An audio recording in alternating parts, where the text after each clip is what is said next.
Alden spotted sa BGC mga kasembreros. Tapos si Chantal nagsalita na sa issue na siniship sila ni Alden mga kasembreros, no?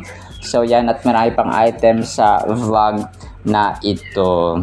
Unahan ko ito mga kasembreros, sa spotted sa isang Japanese restaurant si Alden kahapon. After yata nila itong mag-jogging mga kasembreros na or tumakbo para sa Bench Active Run Club. So yun pala yung pangalan, parang pangalan ng club or samahan or grupo na kung saan ay active si Coach Mauro. Parang parang grupo ito na nagpo-promote talaga ng wellness when it comes to fitness, mga kasembreros. So especially sa mga sa mga exercise and any activities mga kasembreros na nakakapagpapalusog sa ating physical body or physical na pangangatawan. So sumama rin pala si doon, si Leisa mga kasembreros. So marami ang nagka-picture kay Alden Richards mga kasembreros.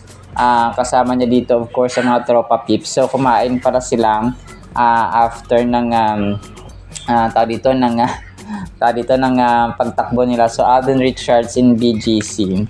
So yung kanyang yung kanyang damit ay Montclair. So parang siya, so hindi ko basa yung nakatatak sa kanyang So parang something may angel mga kasembreros. So yun ang dito, ang nakalagay. Tapos ito ang cute ng isang fan dito. Pumunta siya, in-order na dito yung paborito ni Alden dito sa Sugar High na business nga ni Mitch Oliva at saka ni Prince Benmar mga kasembreros, na parang coffee shop. Tapos yung Orange Cafe bestseller Madakem. So yung paborito ni Alden dito ay yung orange coffee, AR signature coffee. 200 pesos yung presyo na in-order ni ate. So mamaya i-play ko ito mga kasembreros, para ma-appreciate niyo po mga kasembreros. Sabi mo di ba ate, favorite to ni Alden? Sabi ng ganon. So yun, itatry ni ate. Kinikilig siya mga kasembreros sa kinikilig siya nung yung pinanggit niya na itatry natin yung favorite ni Alden, yung pambansang bay. Sabi ng ganon ni ate. So grabe kulit ang tao ni ate mga kasembreros. Nagulat ako dito. Nagulat ako sa tawa ni ate. Sobrang kulit na. So kulot si ate. Sobrang cute niya mga kasembreros. So mamaya piplay ko na lang ito piplay ko na lang po mga kasembreros para ma-appreciate niyo po mga kasembreros. So tapos parang nagkaroon ng food review sa medyo kalagitnaan at dulo ng video mga kasembreros. So parang may cookie or parang may cupcake sila ng in-order na pistachio mga kasembreros and so on. So ang kulit nilang dalawa dito. Tapos yun, i-play ko ito mamaya mga kasembreros para ma-appreciate niyo po mga kasembreros. So yun, na-feature din yung sinabi ni Mayor Mark Alcala sa Showbiz Philippines 4 hours ago na I wish people becomes although medyo wrong grammar ito sorry grammar Nazi. So sinabi niya kasi dito want people becomes so dapat become anyway yun kasi yung sinabi niya sa video ng pinlay ko kanina mga kasembreros. Yung prayer, yung parang wish list niya ngayong birthday niya, ika-30 na birthday ni Mayor Mark Alcala mga kasembreros ay yun, parang little kindness won't hurt and so on. So basta about kindness mga kasembreros. So alam niyo talaga naguguluminanan para kahit ako mga kasembreros ay nalilito na ngayon. So tamang update tayo mga kasembreros kay Kath without any na Kath parang something na personal attachment ba tamang update lang po tayo mga kasembreros. So, ayoko mag-jump to any conclusion. Ayoko rin sabihin na niloko ako. Or parang yung mga comments na maging sensitive naman po tayo mga customers. Kasi sabi niya, niloko ako ng mga nire-report ko about Kathleen. So, alam niyo po, based din naman yun sa ginawa nila sa Hello Love Again, sa mga sinasabi nila during interviews. So, kung may masasaktan talaga ng todo dito, ay yung family ni Ma'am Catherine ko yung choice niya, kung sila nga talaga na ni Mark mga kasombrero, ni Mayor Mark Alcala.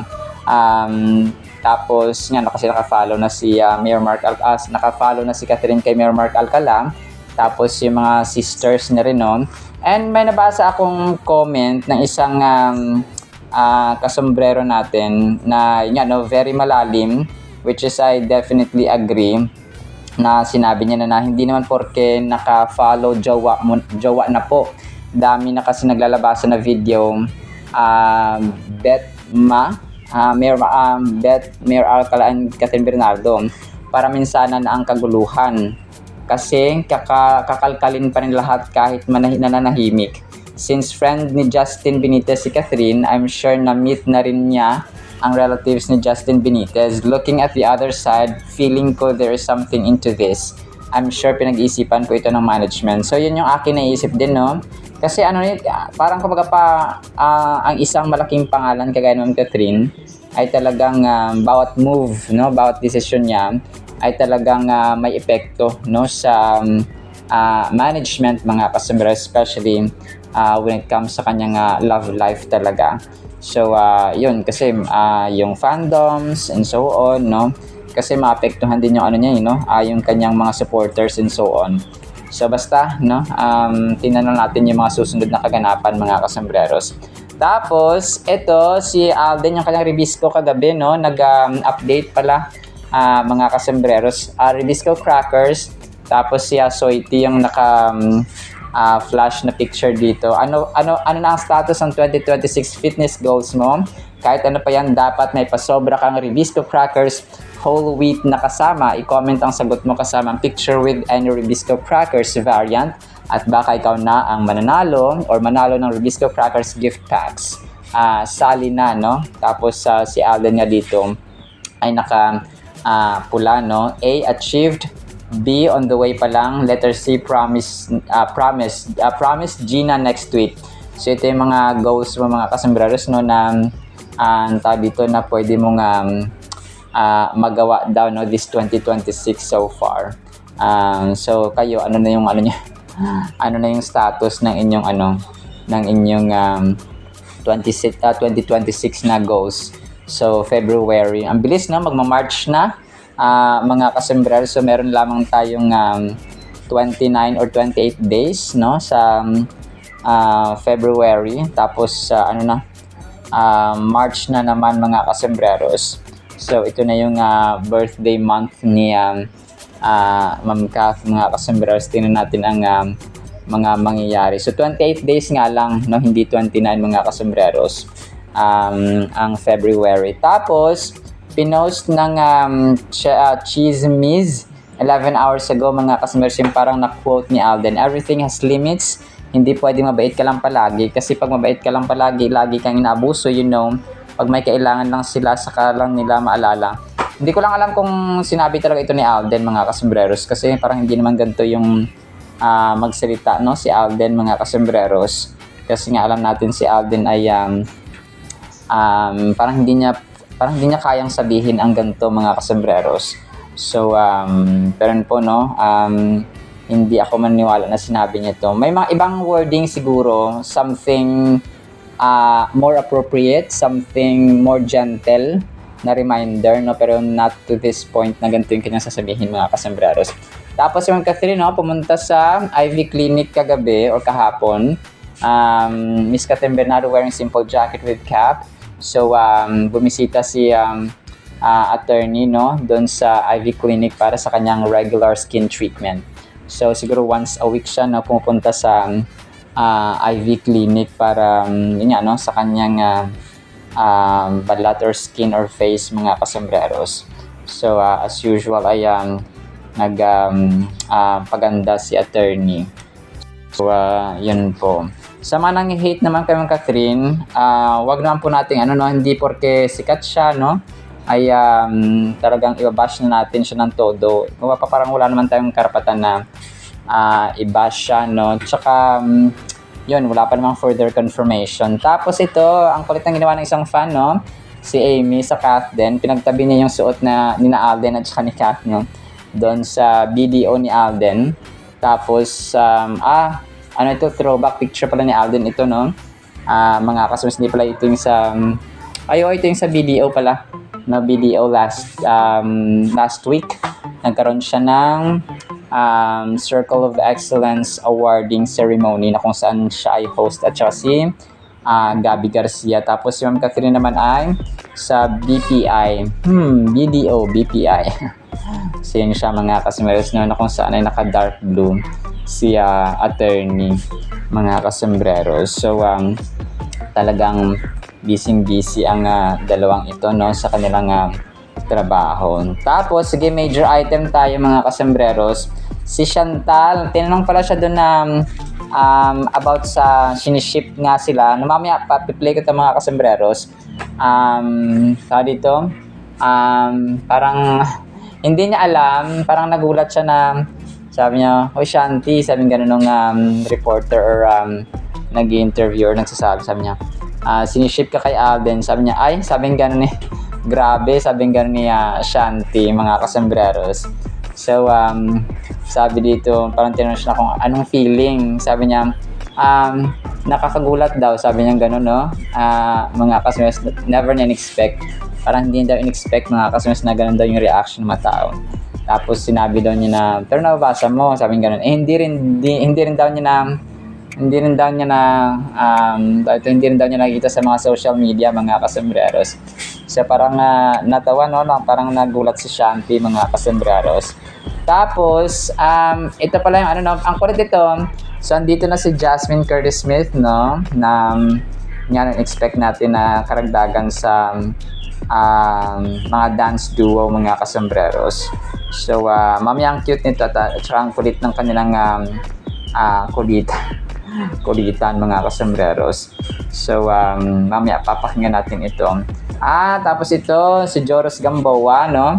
Na-miss ko to rin si pambansang shipper din, si Joros Gamboa. Picture nila ito kasama si General Mercado, Dennis Trillo, no, si Tukayo. By the way po, ako po ay nag-voice over ng past 12 noon, mga kasembreros, February 24, 2026. So baka may mga lumabas na mga items na about sa kay Alden or kay Kath or any other related persons, mga kasembreros, ay baka bukas ko na po binibilisan ko kasi medyo busy ang yung lolo kasombrero, no. Kung kaya mabilisang update lang po ang aking ginagawa, mga kasombrero. So as early as possible ay tinatapos ko kasi magiging vlogger na rin ang aking nanay. So magsisimula na rin siya ng kanyang mga vlogs, mga kasombrero. So soon ay baka po pwede nyo rin siyang supportahan, no, ang aking nanay Consuelo. Tapos yun, no, na-miss ko lang si Joros, no, kaya sinama ko siya dito, mga kasombrero, sa ating items sa vlog na ito, no. So ano kayang naging reaction, no, ni Joros sa mga nangyayari din ito. So hoping na ma-interview siya or of course si Ma'am Catherine, mga kasembreros. Sana ay magkaroon sila ng interview and then maliwanagan, no, ang mga bagay-bagay, mga kasembreros. Tapos ito, posted niya Ruth LD 9 hours ago. Parang pinost niya dito yung PAFTA awardees kasama si Marian Rivera. So dalawang pala siya, no, dalawang awards si Ma'am Marian, tapos si Ma'am Catherine, si Kai Montinola at saka si Andres Mulak, mga kasembreros, no. So mga awardees ng PAFTA, no, na kung saan ay isang sikat na dito na award giving body, although bago pa lang sila, mga kasembreros. Tapos 13 hours ago, Nadine Lustre at Catherine Bernardo, na both pretty. Throwback ito, no, si Kath at saka si Ma'am Nadine Lustre, mga kasembreros. So talaga magaganda naman sila talaga mga kasombreros, no? Walang duda. So, inisip ko kung kung magsisimula na ba talaga sila ng dito ng Love Siargao na shoot or taping mga kasi. Pero busy pa si Alden eh. Baka baka sa mga susunod na buwan or susunod na mga linggo mga kasama sa ma-update din naman tayo. Tapos, Don Bell tayo na pasagwihan ko lang mga kasombrero. Si Donnie, nag-post sa kanyang Instagram story, sa kanyang Instagram account pala, na nagsiski siya doon no, sa Amerika. So, may mga snow doon mga kasombrero. Tapos, masaya lang si Sir Donato sa kanyang bakasyon doon. So, grabe ang sikat ng araw. Pero yung si Donnie ay unbothered sa kanyang pag-ski doon mga kasombreros. So marunong para si Donato mag-ski no?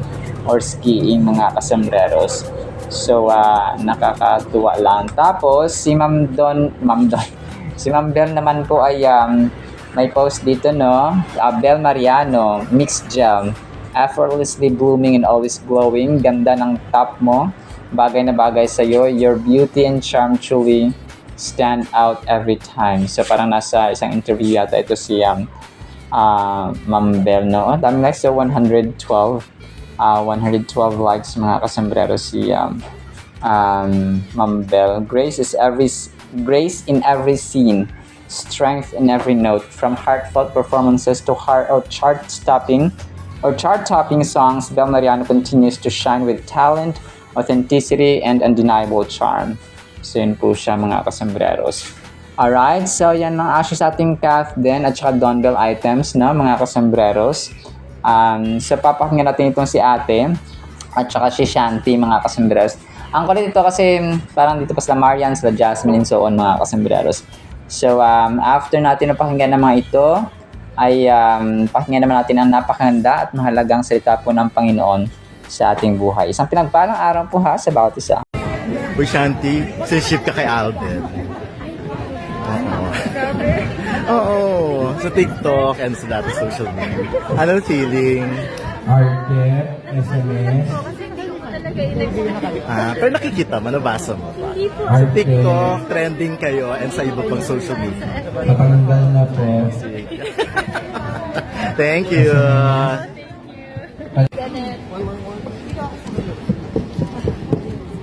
Sorry po, 1, 2, 3, smile. One more, 1, 2, 3, smile. Ang ganda niyan, ang ganda niyan. Hello. Feeling mo naman matanda ka na, bata ka pa, no? Kaya parang tumanda kami dahil sa'yo, 27 lang. Feeling old na siya. Siguro ako nga 28 pa lang. 29 na yan. 29 ka na ba? Yes! Lalo naman si Jasmine. Naka-18 ko lang po. Oo. Kami nung medyo kape. Ready, 1, 2. Sabi mo diba ate, favorite ni Alden? Sige, ito-try na. Ito-try natin ang favorite ni Alden. Richard sa Pambansang Bay! Sa isang one Dubai Chewy Cookie. Iba yung order. Iba yung order. Isang Dubai Chewy Cookie. Isang chocolate chip. One hazelnut latte. Then yung, syempre, ang AR signature coffee. Ice lahat. At sabi mo yan ang Alden's Coffee. Totoo yan Thank you. Okay, so nandito tayo sa Sugar High. Sugar High. So nag-order kami ng Dubai Chewy Coffee. Then, chocolate chip. Then yung sa'yo. Hazelnut latte at Ito, ang sabi ni ate, favorite daw ni Alden Richards. AR Signature Coffee. So ano na siya, macadamia latte with less sugar. Pa-confirm. Pa-confirm po. Alden! Babe, baka pwede naman. Pa-confirm po. Babe, totoo ba talaga? May trust issues kasi kami yan. Pag hindi ka nag-confirm, sinungaling sila. Oo. Hindi siya sugar high. Susubong kita sa friend mo daw. Oo. Friend mo daw si ma'am. Hindi ko alam sino ma'am. Anong sisimulan natin? Ata yung coffee mo na syempre. So, check muna natin. Ang sarap. Alam ko na, Bey. Ang sarap. Bey. Oo, pambansang patikim ako pwede. Or pwedeng patikim. Ang sarap. Totoo. Uy, ang sarap yun. Ang sarap. Sarap. Mukhang favorite talaga ni Alden yung matatamis. Less sugar siya. Ano ka ba? Less sugar. Ano oras titikman? Ito. Sige. Ikaw muna. Fun. Kasi tingnan natin plato pa Ay, maganda. Kasi yung ganitong cookies, yung medyo malambot siya na parang... Sarap. Yeah. Siya yung maghahakol kasi siya yung sweet tooth sa amin. Sakto lang yung tamis. Kasi sobrang Yung tamis. tamis. Hindi siya sobrang tabang. Very nice. Magkano to? 100. Guys, ang mura lang dito. Oo, 100. Mura lang dito yung pastry niya. Insecure ako. Wow. Sarap. Oh, gusto ko sugar high. So, titikman na namin yung Dubai Chewy cookie. chewy cookie. Dito lang yung sa sugar high. Magkano yan? 200. Ikaw muna. Kasi natikman ko na siya. So, ikaw. Kalahating ko. Hindi na. As is in... Ay, Laway pa- conscious ka ba? Kami ba gusto mo? Wait lang. Muna ka na. Ikaw. Okay lang. Wait na. Ay, ang lambot. Nangangakin ka pa dyan. Sige pa. Walang pa. Pakita mo yung ano. Sige pa.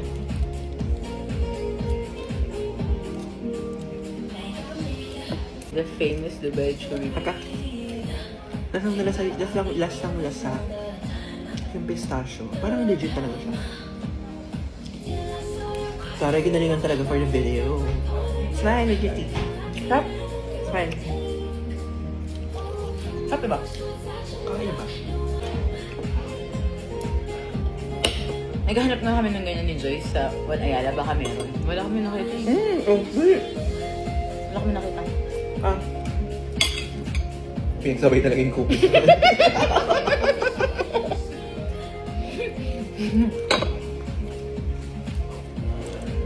Sarap. Yung cocoa powder. Pait. Nagka-compliment. Sana ma-invite niyo kami ng ibang mga coffee shop. para Bae. Free taste. Kasi yung budget namin kung isang coffee lang tsaka Share nga kami, no? shared pastry lang. Invite niyo po kami para Sarap. Sugar high. ang taas na naman ang sugar natin. Bye! Punta kayo sa sugar high. Sobrang power ng Word of God, mga kasembreros, natin pong itatopic. Ang title po ay Tinukso Ka Na Ba? No, lahat tayo ay makakarelate dito. Ito po yung kwento na tinempt or tinukso ni Satan, si Lord Jesus Christ, mga kasembreros. Medyo mahaba ito, babasahin ko na lang, no? Pahinga na lang po natin, mga kasembreros. Luke chapter 4 verses 1 hanggang 13. Then Jesus, being filled with the Holy Spirit, returned from the Jordan and was led by the Spirit into the wilderness, being tempted for 40 days. Grabe, no? 40 days, mga kasembreros. Hindi lang siya isang araw, pero 40 days, tempted for 40 days by the devil. And in those days, he ate nothing. Nagpa-fasting siya, mga kasembreros, na wala siyang kinain na pagkain material. And afterward, when they had ended, he was hungry. Grabe, no? Kung nakita natin yung kwento, yung scenario, mga kasembreros, ay wala siyang kinain, no, for 40 days. And the devil said to him, if you are the Son of God, ito na, nagsisimula ng manukso si Satanas, mga kasembreros. If you are the Son of God, command this stone to become bread. But Jesus answered him, saying, it is written, man, tayo yon, shall not live by bread alone, but by every word of God. Grabe, no? Then the devil, taking him up on a high mountain, showed him all the kingdoms of the world in a moment of time. And the devil said to him, all this authority I will give you, sabi ni Satan, and their glory, for this has been delivered to me, and I've give it to whomever I wish.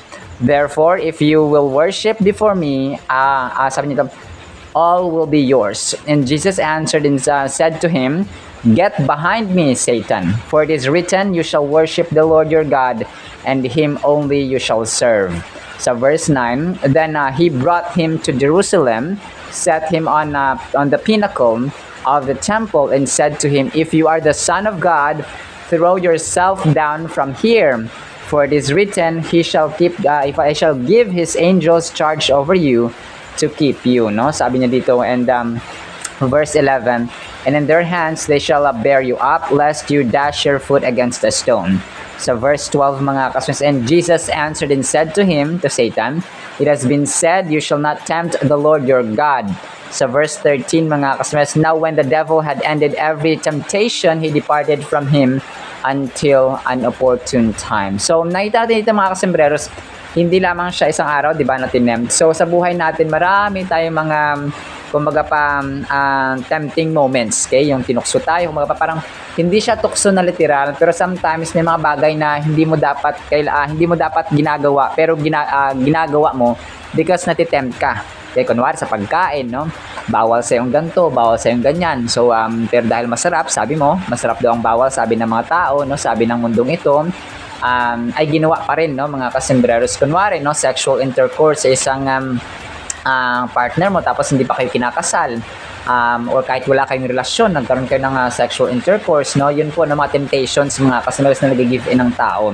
So marami mga panonoorin na hindi tama at saka hindi pleasing sa harapan ng Panginoon at sa tao, mga kasembreros. May mga bagay tayo na, basta may mga bagay kasi nature na kasi ng tao ni na kahit na masama, kahit na hindi mabuti, mga kasembreros, kahit na alam niya yung kapapahamak niya minsan, ay ginagawa niya pa rin kasi nga masaya siya, no? At nasasarapan siya, mga kasembreros. Pero dito ay maraming paalala, no, ang kwentong ito, ang scenario na ito, mga kasembreros, with the Lord Jesus Christ and the Satan, mga kasembreros. So grabe, no, alam nyo kung kasi di ba all powerful ang Diyos, mga kasembreros, pero grabe, no, dito pwede niyang patayin anytime si Satan, mga kasembreros. Pero si Lord po, iba yung plano niya, mga kasembreros, no? Sometimes ginagamit ng Panginoon ang mga bad circumstances natin, yung mga yung mga bagay na hindi beneficial. Sometimes he will turn evil into good. So yun siya, no, kung kaya si Satan po ay ginamit. Kung walang Satan kasi, hindi may papakita ni God the Father yung kanyang glory, kung gaano siya kalakas. Parang sa isang pelikula, no, kung walang kontrabida, ay hindi may papakita ng bida kung gaano siya galing bumaril, gaano siya magaling sa aksyon, no, hindi niya matatalo ang kaaway. Kung walang kaaway, no, wala siyang magiging villain, no, ganoon siya, mga kasembreros. So hindi makikita kung gaano kagaling at gaano kahusay ang isang aktor, mga kasembreros. So parang ganon din dito. Kumaga pa, he allowed Satan to exist, mga kasembreros, para may sa katuparan, no, ang kanyang dakilang plano. Like yung sinabi ni Lord Jesus sa time ni Lazarus na namatay siya, no, best friend ni Jesus Christ si Lazarus, pero he allowed, no, he permitted that Lazarus would die so that the glory of the Father and the power of God, mga kasembreros, might be done, no, according sa kanyang kalooban, mga kasembreros. So ganun po yung plano kasi ng Diyos ay hindi siya kasing babaw, kasing liit ng plano natin, mga kasembreros. So and yun talagang ang pananampalataya kasi dito, nakita natin, no, si Satan po ay alam niya yung mga verse ng Biblia. So ibig sabihin, he also reads the Bible. Alam niya kasi ginamit niya, no, yung bawat verses dito na for example, sabi niya dito, then he brought him to Jerusalem, set him on the pinnacle of the temple, and said to him, if you are the Son of God, throw yourself down from here, for it is written. Si Satan ang nagsabi nito, no? Sabi niya, nasusulat kasi, di ba, he shall give his angels charge over you to keep you. So, di ba, alam ni Satan, no, yung Holy Scripture, mga kasas, and they tremble. Okay, nanginginig sila sa takot, mga kasas, because they are afraid of the Word of God. Pero, ganito ka powerful ang Diyos natin na kahit na sinasabihan siya ni Satanas, ginagamitan siya ng Word of God, ay binabato rin at binabalik ni Jesus Christ yung Word of God din, no, mga kasembreros, na walang ibang pwedeng sambahin, hindi natin pwedeng ako pa i-test, no, ang Panginoon, mga kasembreros. Hindi natin siya pwedeng hamunin or i-challenge, mga kasembreros, because matatalo tayo. Wala tayong panalo kapag kalaban natin ang Diyos, mga kasembreros. Kapag tayo po ay nag-oppose, kapag tayo po ay pasaway, mga kasembreros, at sumusuway sa utos at kalooban ng Panginoon, talo tayo sa huli, no? Consequences at disaster ang atin pong aabutin kapag tayo po ay kapag tayo po ay nag-oppose sa Panginoon. This verse highlights the unwavering faith and strength of Jesus as he faces temptation from the devil during his time in the wilderness. So, lahat tayo, ganito ang gagawin natin, no? Nakita natin na salita ng Panginoon talagang ginamit. Okay? Kung kaya yung pagbabasa ng Biblia, yun, mahalaga talaga yun, mga babalik tayo dun sa core, dun sa basic lifestyle na dapat ginagawa ng isang Kristiyano, mga kasembres, and that is reading and meditating and obeying the Word of God, mga kasembres, every single day. The devil tries to allure Jesus with power, wealth, and fame, but Jesus remains steadfast in his commitment to his faith and his purpose. So, ang tao kasi, gantin, kapag may focus ka, kahit anong distraction, kahit anong disturbo, kahit anong temptation ang ibigay sa iyo, ay hindi ka magpapadala. So, ganun siya, mga kasama. Kunwari, no? Sa mag-asawa, kung tapat ka sa asawa mo, kahit may mga temptations pa dyan sa paligid, no? Kahit na sila pang umaaligid sa iyo, na mga babae, for example, or lalaki, ay hindi ka matitempt, no? Kasi nga, loyal, faithful ka, mga kasembreros, sa iyong asawa or sa iyong partner. So, ganoon po siya. And, focus ka sa purpose, okay? Kagaya sa akin, no? Talagang, kahit anong, kasi, dati talagang sa Maynila, may time pa talaga ako na gumala-gala, mga kasembreros. Pag weekend, no, talagang pupunta kami sa ganito, no, pag walang trabaho. Dito talagang focus na ako, no. Mas nagkaroon ako ng focus dito sa amin, no, sa probinsya, mga kasembreros, nung nakauwi ako dito, no. Wala nang time, no. As in, wala na akong time gumala. Kasi nasa bahay lang naman ako. Tapos dati kasi sa Maynila, yung kaibigan ko ay meron siyang sasakyan. So, kung kaya kung nagyaya siya na pumunta sa ganito, pumunta sa ganyan, ay nakakagala pa. Pero dito talagang mas focus ako sa aking dream, no? Panalangin at pangarap, mga kasus, na discover as a little Kuya Kim, no?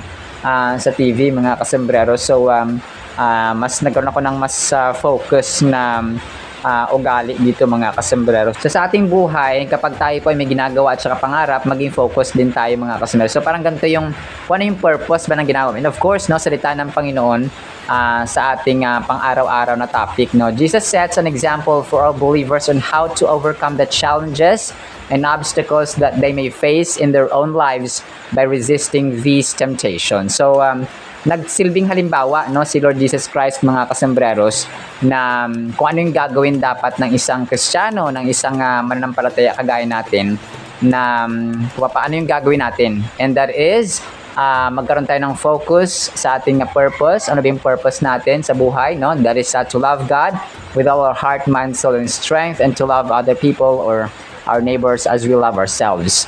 So, tapos, yun, no?